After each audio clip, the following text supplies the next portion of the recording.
Welcome back, everybody. All right, tonight we're going to talk about my tornado story, the Atlanta tornado of 2008.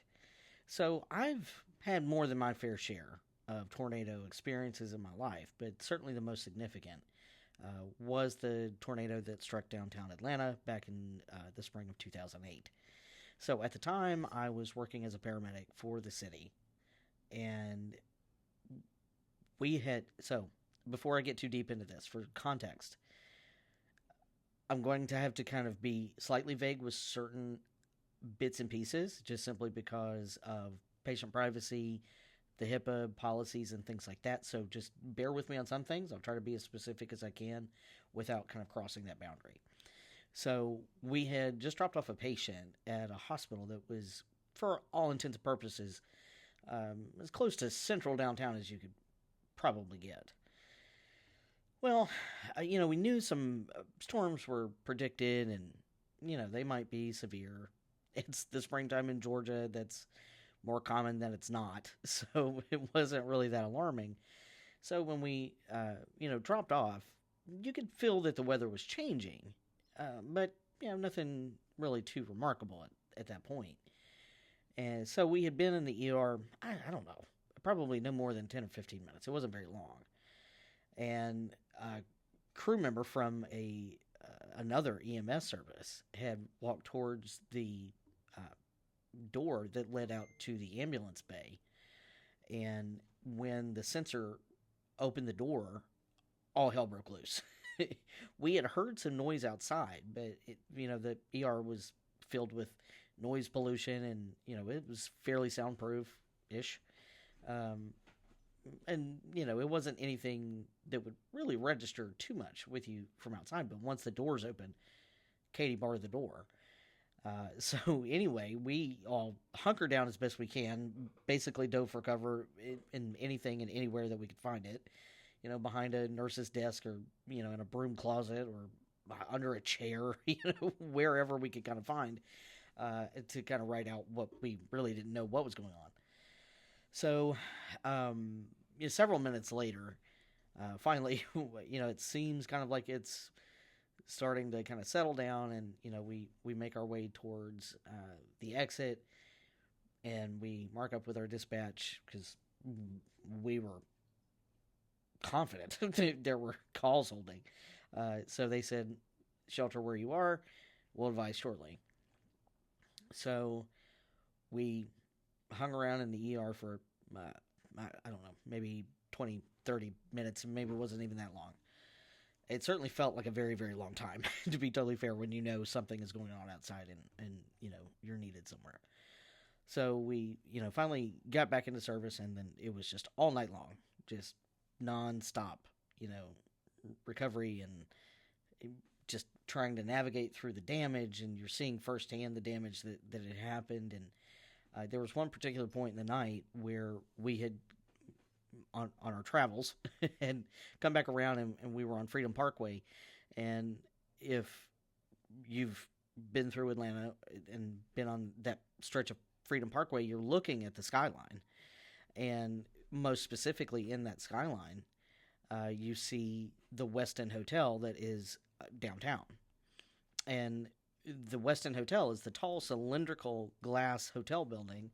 For those who've either been there or seen a picture of the skyline, that is the building in particular. And when we came around one particular side of it, you could see that one whole side of the hotel, the glass was blown out. It was an all glass, building. Obviously, you know what I mean. But anyway, there were several other, parts that were blown out and everything, but one whole side was blown open. So anywho, at some point in the night, we were cut loose to go home and shower, change clothes, and come right back. My life partner at the time, she also worked for the same service. Sorry for the shaky camera. My dog jumped down off the bed. And she had also gotten the notification that, we had to come right back into work. So, we come right back in after what seemed like 13 seconds at home. And, we were just kind of dispersed everywhere. So we ended up over in an area known as Inman Park. Now, Inman Park is kind of like the eastern side of downtown for all intents and purposes. So, what was specific to that area with this particular storm was the cotton mill lofts. Now, the cotton mill lofts was quite literally an old cotton mill that had been converted into these beautiful loft style apartments. Well, that building pancaked floor by floor down to the ground. And it is truly astonishing that the injuries weren't worse than what they were, and there were actually no fatalities. Having seen what that looked like firsthand, it's truly mind blowing. So, for absolute transparency and clarification, I was not a part of the rescue and recovery at the lofts. We were actually sent across the street. So, even though I was not a part of the rescue and recovery, you saw firsthand what it looked like. So, across the street was kind of we'll call it a strip mall. It was several businesses and buildings that were, kind of grouped together in like 4 or 5 sections, whatever. And there was one whole section of the strip mall that was gone. It was leveled to the ground. There was also a small church that was a part of that kind of cluster that was like cinder block and brick and, sturdy building that was reduced to rubble. Now, for, again, context, the church was small. I would kind of, maybe like a small office, It's kind of the best way to describe, like, the size. And sadly, there was actually a fatality that was recovered from that rubble. Now, we were then, sent elsewhere through the city, and of course, stoplights were, out through a majority of the city, at least anywhere we went, to be fair. And so there were car accidents left and right everywhere. So then you kind of get to see the damage in the daytime, and you see it much deeper. So there was, of course, the Weston Hotel, and then on down through Peachtree Street over towards, or up towards Buckhead. There was several buildings that were heavily damaged.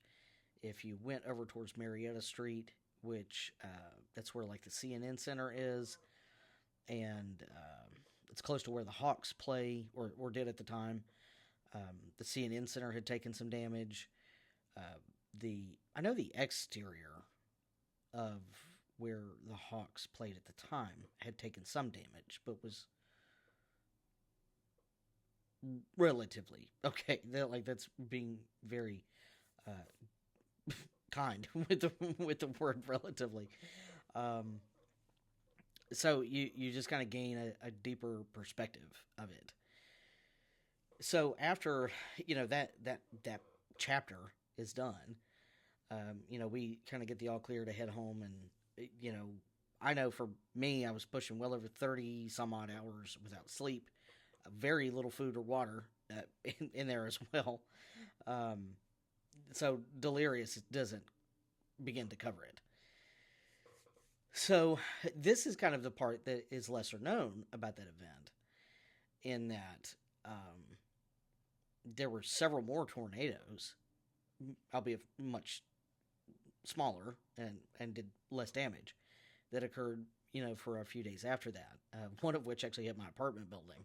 Now, for kind of a description, they were like 4 or 5 apartment sections, and it was spread over a wide patch of real estate, so it was really spread out. So I shouldn't say it was my building, it was my complex. Let me correct that to my complex, just to be really clear. So it was actually on the back part of the complex. I was home alone with my dog. Not the dog. that just jumped off the bed that shook the camera. It was a different dog. She was a old English bulldog, and was just a giant potato. She was the sweetest dog that there ever was, and she slept through the entire thing. She never missed a beat. She never missed a snore. She was absolutely unbothered by this scenario.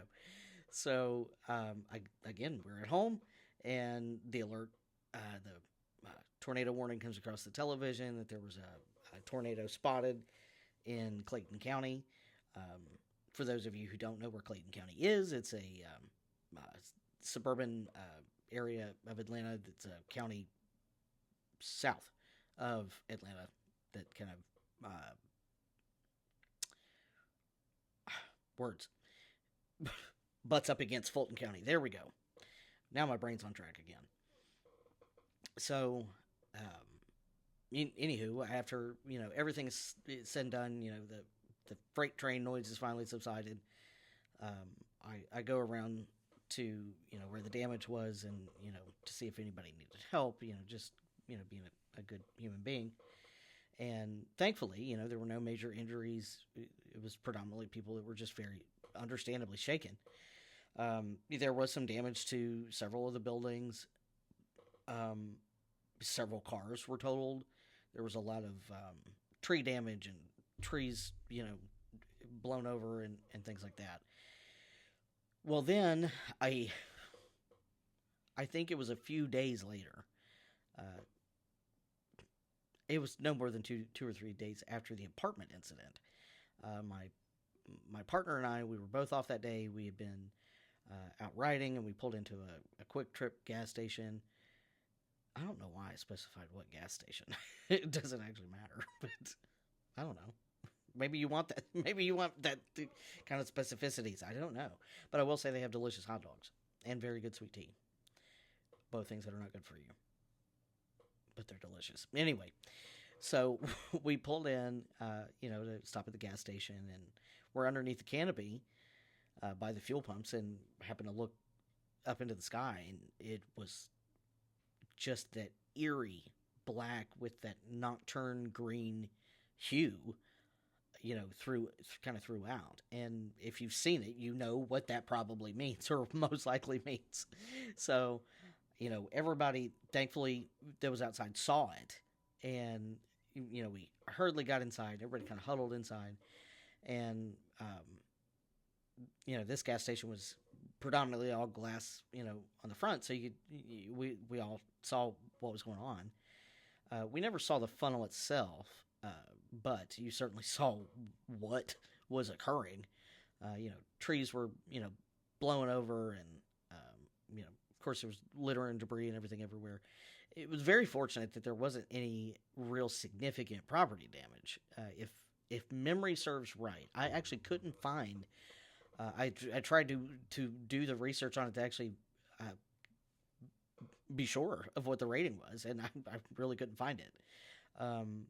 But if memory serves right from what was said on the news some time later, it was rated as an EF0 because of the lack of actual property damage or structural damage, I should say.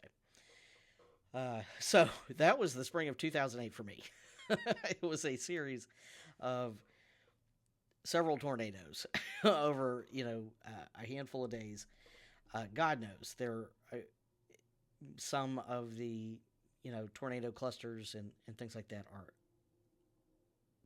very tragically legendary, and mine certainly pales in comparison.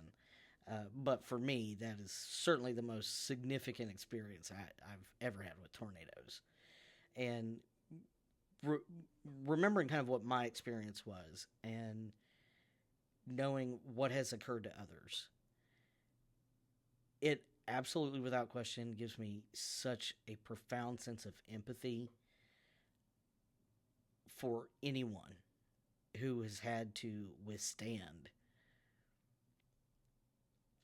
a tornado that has, pardon the pun, uprooted their lives or taken the life of someone they loved or cared for.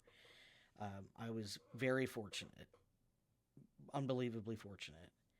And so, even as memorable as my own experience was, it gave me such an incredible perspective for those. And thinking of, those who have been in the wake of, some of these huge tornado outbreaks that have occurred, over history, just huge, monstrous, life altering tornadoes, multiple at a time or over the series of a few days or whatever. I can't imagine the strength it takes to stand back up after that. So, in just my very minor exposure in comparison, it certainly gave me such a profound respect, empathy, and admiration for those who've withstood some of these legendary storms and legendary tornado outbreaks. So I do actually have another more slightly slightly significant experience with tornadoes. I was a child. I was 3 years old, and we lived in Rockford, Illinois at the time. And I will do a video on this later. I'll just kind of give you the cliff notes. Like I said, I was 3 years old, and we lived in Rockford, Illinois. And just for context, this is obviously not a Midwest accent, so we did not live there long. This is Appalachia at its true form. So I don't have too many memories of it. I remember being in our basement, and I was in a snowsuit, for protection. And like I said, I'll make a separate video on that, because I would truly actually have to go and research that storm to get the actual specifics on it. Simply because, like I said, I was 3, so I don't. I have my own memories of it, but I don't have a lot of actual data or information or knowledge. Truthfully, I don't even remember what point of the year it happened. So, like I said, I'll do a separate video on that, and we'll kind of deep dive into that, kind of piggybacking off my own experience. So, anyway, folks, that's my tornado story. So, leave me a comment. Tell me what your tornado story is. Whether it's something you experienced yourself, a story that maybe a friend or loved one has told you about their experience. Maybe you've never seen or experienced one yourself, and you just find them fascinating and terrifying the way that we all do. Let me hear your story. All right, folks, don't forget to like and subscribe. We'll have another upload coming at you very, very soon. I thank you all for hanging out, listening to my story. Take care of yourselves, be good to one another, and we'll see you on the next one.